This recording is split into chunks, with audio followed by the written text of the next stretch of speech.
za dnů temno, zlý mrak slunce zakrývá. Z hlouby stínů ona prý však zejít má. Cestu naši osvětlí, dům den bílý promění, pozná moudrost velrybí, ta se kterou přijde k nám věk kouzelný, co zachrání říši mořských chvíl. Říši mořských chvíl. Je blízko nás, je blízko nás. Říši mořských chvíl. Říši mořských chvíl.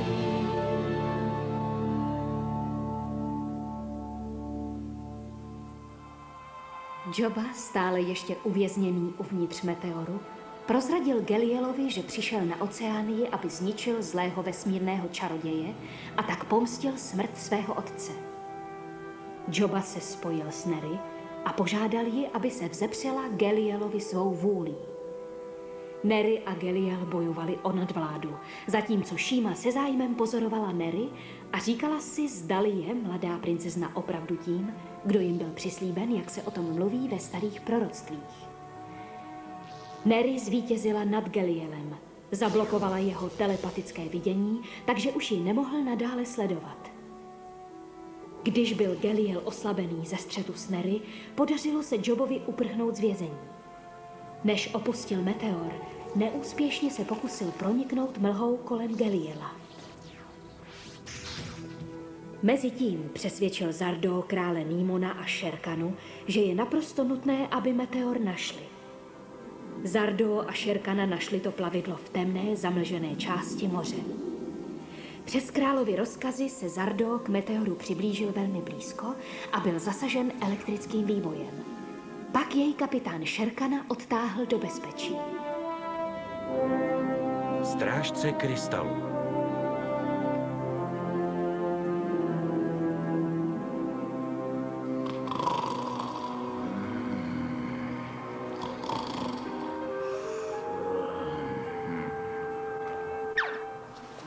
Kam si myslíte vy dva, že odejdete? Odejdeme. Já přece nikam nejdu, pane. Kam pak si šel, Mozo? Já jsem nikam nešel. No tak mi potom laskavě vysvětlete, co to tam vlastně děláte. Děláme? Ano, co jsi tam dělal, Mozo? Myslím, vzpomínám si, že jsi říkal, že něco hledáš. Ano, hledal jsem mořského červa. Hledal jsem v podlaze mořského červa, jo. Pane, je jasné, že Moza hledal na podlaze mořského červa. Okamžitě se vraťte.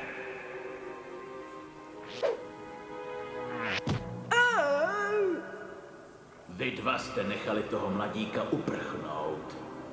Ale ještě máte šanci to napravit a najít princeznu Neri. Právě teď se snaží najít naše krystaly. Tak tam jděte a najděte ji. Hned! Ano, pane.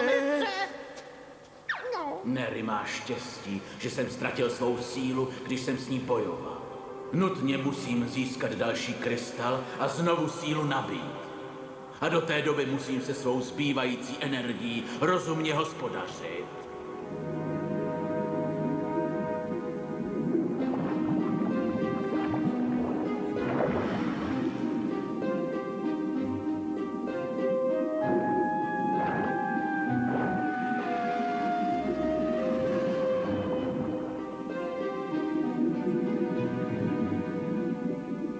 Viděli jste to? Pojďme se podívat blíž.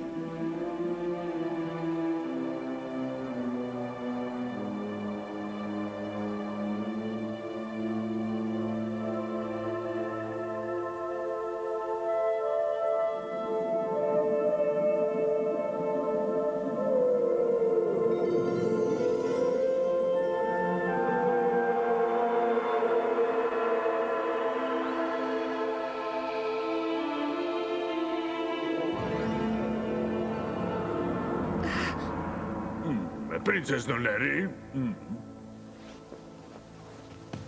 Neando, právě jsem měla další vidění. Sen o nádherných horách, nejvyšších v Oceánii.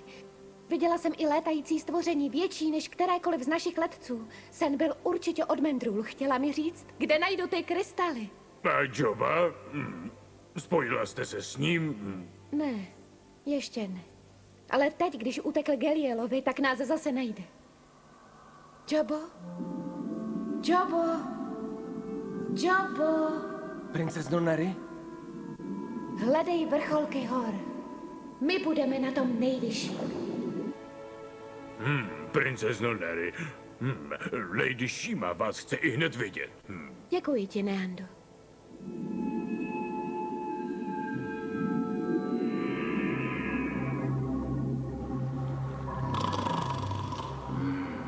No, co pak to je? Jak se tak dívám, nějací královi noh sledím nehledají. No tak dobře, přece nemohu zklamat, že ano? Když už tady jsem, tak tam doplavu a podívám se. Zardo, nesmíte jít až k čaroději. Už teď jsme porušili královi rozkazy, že jsme se k němu tak přiblížili. Vzpomeňte si, jak posledně... Vítejte, pánové. Právě jste uvažovali o odpolední návštěvě, vyčte. Co to je? Myslím, že toho dostanete trochu víc, než jste předpokládali.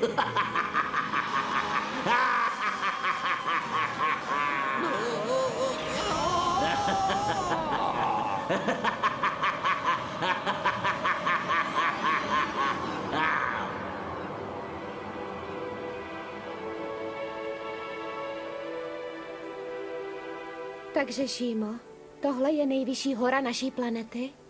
Je to tak, vaše královská výsosti, a taky domov obávaného ptáka Noha. Ptáka Noha? Nikdy jsem o ničem takovém neslyšel. To se ani nedivím, princezno, tento je poslední svého druhu. Před 1000 lety žili ti ptáci na vrcholcích hor, všude tady v Oceánii. Byli známí tím, jak se uměli potápět. Živili se hlavně rybami. Tehdy žili letci i tito ptáci v dobré shodě.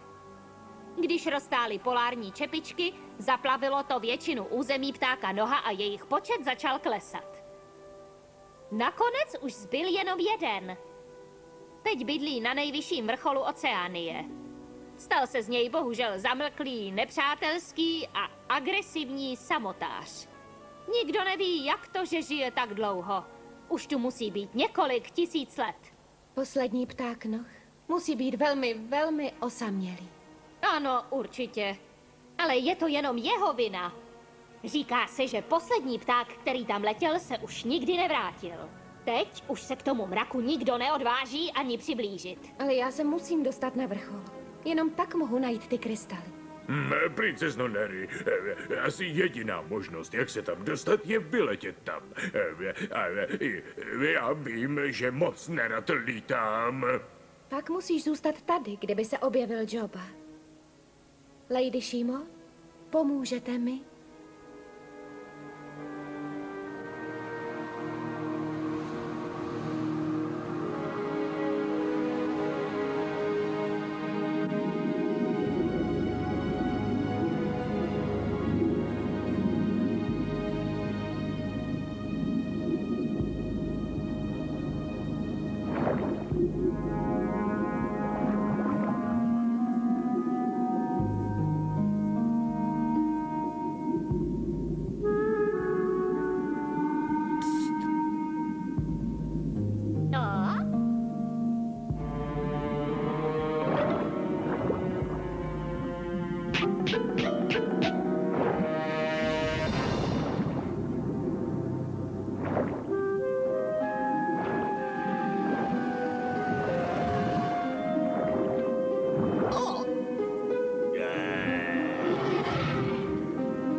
Ty, proč jsi mi nepomohl? Protože už je nejvyšší čas, aby ses naučil, jak přežít sám.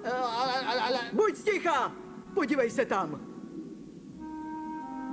Dohonili jsme mladého Joba a vsadím se, že nás dovede přímo od princezně Neri.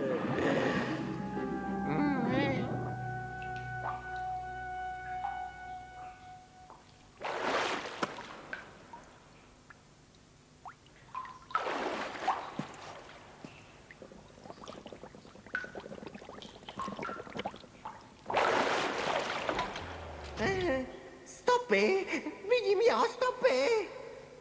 Ticho, ty hlupáku, uslyší nás. Ano, ticho, jo.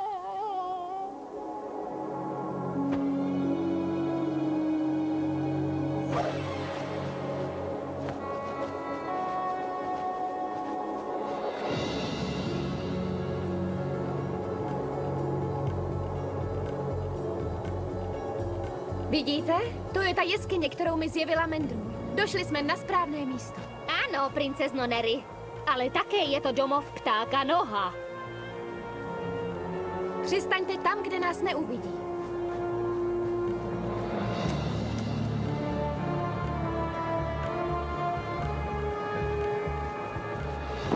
Dál už neletíme. Přes ten mrak nepoletí. Ne, to určitě ne. Odtamtud se nikdy nikdo nevrátil. Je to tak? Díky, že jste nás zanesli až sem. Nevím, co bych si bez vás počala. Bylo nám potěšením, princezno Neri. Co teď? Počkejte tady, dokud nepřejdou 2 měsíční stíny, ale ne déle. Když se do té doby nevrátíme, leďte domů bez nás. My ale, Lady Shimo, tam nahoru přece nemůžete. Je to rozkaz. Ano, Lady Shimo.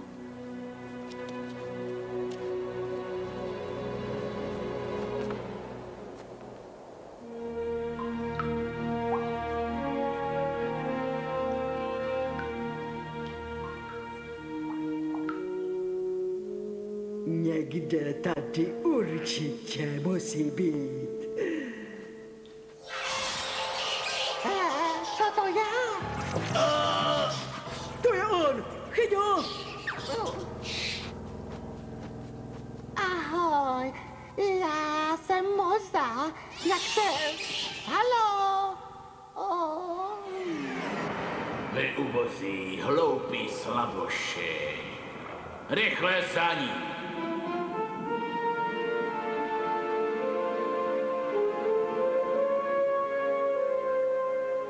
A zjistili jste jeho silné a slabé stránky? Ano, veličenstvo, zjistili jsme, jak obrovskou má sílu. Přesně, jak jsem očekával. Jste zraněni? Ne, vaše veličenstvo, jistě, že ne. Jen jsme se k němu přiblížili ze špatné strany. Kdyby jsme byli jenom... Neměli jste se k němu přibližovat ze žádné strany. No, teď už alespoň víme, kde doopravdy To je pravda a musíme něco podniknout. Ne, Zardo. Teď nebudeme dělat vůbec nic. Ale... Až do té doby, než vymyslíme vhodný plán. Výborně, vaše veličenstvo. Jaký je to plán, pane? Jakmile ho vymyslím, lorde Zardo, vy a kapitán Šerkána budete první, kdo se ho dozví.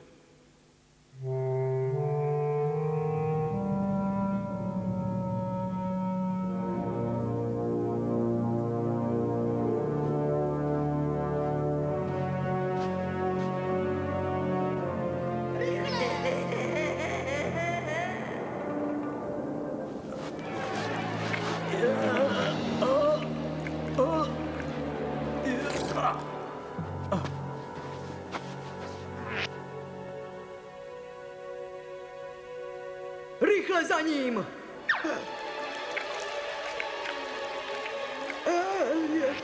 Moza!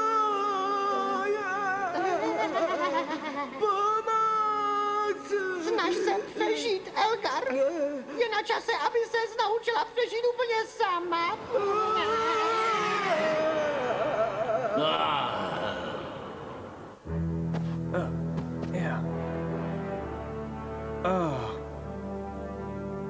A jsem v pasti. Už ho máme.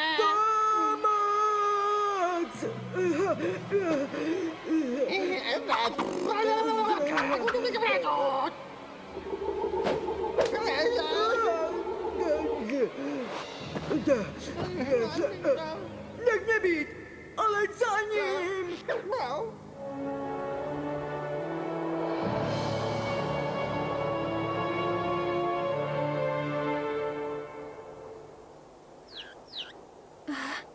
Co to bylo? Co myslíte? To. Zní to jako...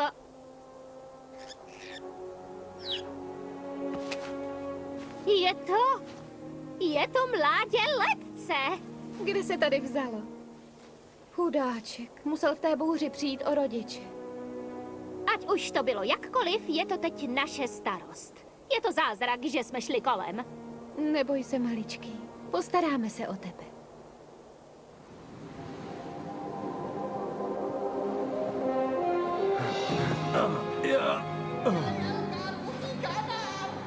Daleko se nedostane.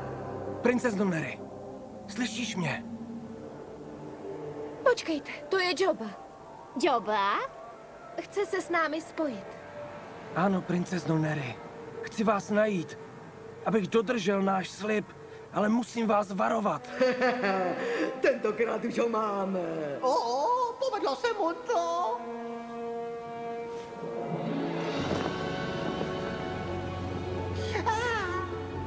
Utíká nám. Dlouho nebude. Tuhle hru hrají dva.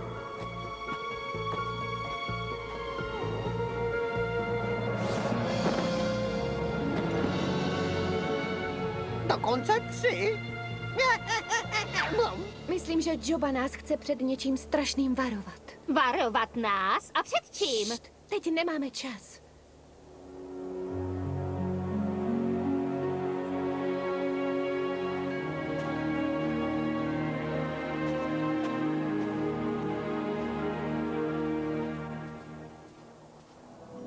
Podívejte, ten krystal.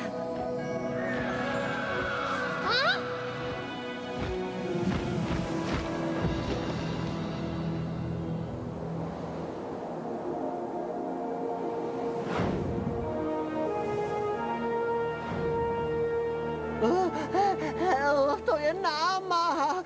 Kdy už ho chytíme, Kdy už ho chytíme? Námaha? Co je na tom tolik namáhavého, mozo? Je to jen vánek, rozumíš? Vánek. Možná pro tebe, ale já musím pořád tlout z křídly. Ticho! Podívej, přistává.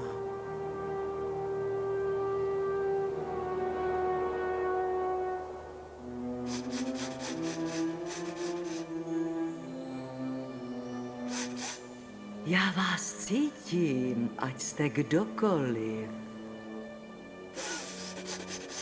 Kdokoliv vstoupí do doupěte ptáka noha, ten zemře. Zemře.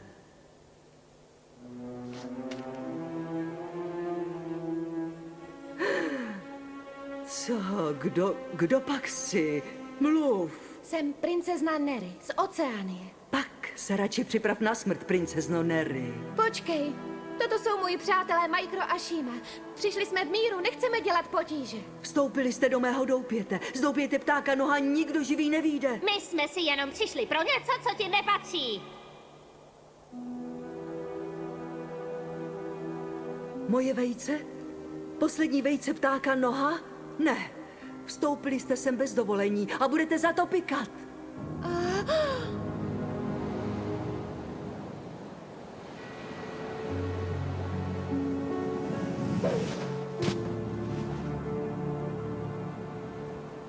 Kdo pak jsi? Tady není vůbec nic k vidění. Odejdi. S kým si myslíte, že mluvíte? To nevím. Kdo pak jsi? Já jsem mocná Elgar. Mocná Elgar. Neobyčejný vesmírný kouzelník. Neobyčejný kouzelník? Schopný těch nejneobyčejnějších kouzel. Nejneobyčejnějších kouzel? Počkejte, říkali jsme vám... Stuhni!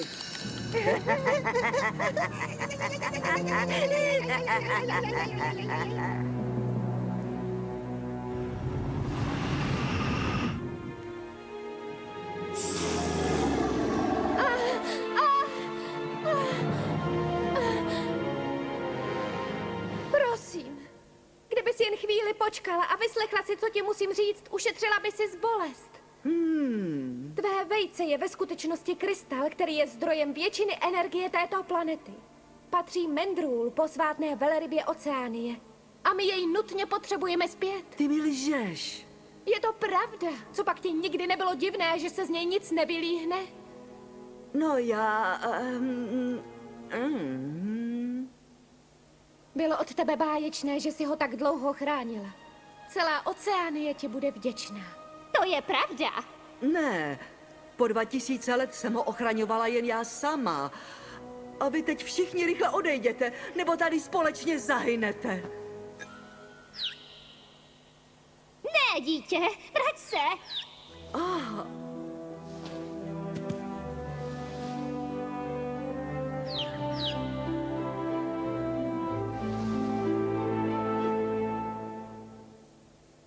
Myslím, že si někdo našel nový domov. Vemte si to, je to vaše. Děkuji. Jsem to já, kdo by ti měl poděkovat. Teď mám něco mnohem cennějšího. Navždy budu vaším dlužníkem. Bylo nám potěšení.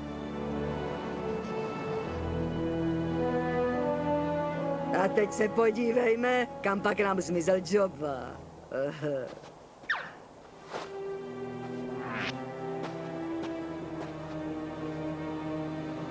A teď je tvá starost, jak dostat krystal bezpečně zpátky, princezno Neri. Neri? Ne! Stuhni!